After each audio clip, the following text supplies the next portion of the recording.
Dans ce journal, nous irons d'abord à Dijon avec ce nouveau rebondissement dans le projet immobilier Venise 2 qui prévoyait la construction de 85 logements. Le tribunal administratif vient d'annuler le permis de construire. À Dijon, c'est donc un projet immobilier qui ne cesse de faire polémique, le projet Venise 2 qui prévoyait de construire 85 logements au nord de la ville. Le tribunal administratif vient d'annuler le permis de construire. La demande avait été faite par plusieurs associations. Christophe Taris, Christophe Gaillard. Ces arbres plutôt que des logements. La justice semble avoir choisi son camp.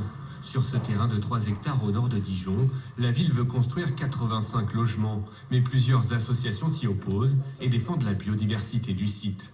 Le tribunal vient de leur donner raison. Après avoir déjà annulé la vente du terrain, il a cette fois annulé le permis de construire en raison d'une incertitude sur le nombre d'arbres conservés. Cette décision pour nous est exceptionnelle et on espère effectivement qu'elle tournera définitivement la page de Dijon livré aux promoteurs immobiliers et que les promoteurs immobiliers comme les hommes politiques comprennent désormais que tout projet doit se faire à l'aune de la nature, c'est-à-dire en vérifiant qu'on ne porte pas atteinte à la nature. Lancé en 2022, ce projet baptisé Venise 2 semble couler un peu plus.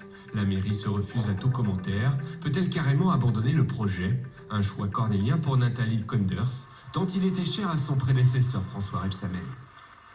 La démocratie, c'est aussi de respecter le vote des élus. Et donc, et de faire attention, 60% de coefficient de pleine terre, un environnement de qualité, des petites constructions. Il faut bien aussi loger les gens.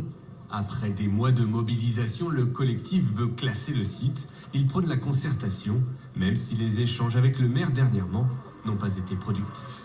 On construit partout, beaucoup, tout le temps. Et quand on rencontre, on entend les élus. Alors le maire, l'ancien maire, la nouvelle maire, il manque toujours autant de logements. Donc on pense qu'il y a quelque chose qui cloche. Autour de 2050, on devrait avoir le climat de Madrid. Donc la priorité des maires, c'est de protéger les populations. À Nathalie Kunders, désormais de trancher ce dossier polémique, un premier remous sur la route des municipales.